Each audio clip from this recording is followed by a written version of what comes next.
పిల్లగా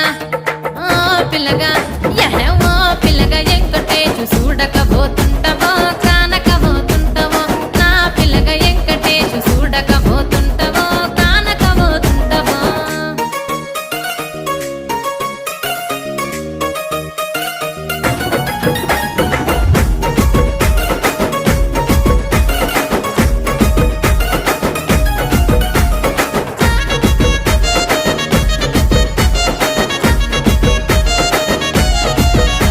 ఓయ్ కండ్లకు కాటుక వెడితే కన్యాకుమారి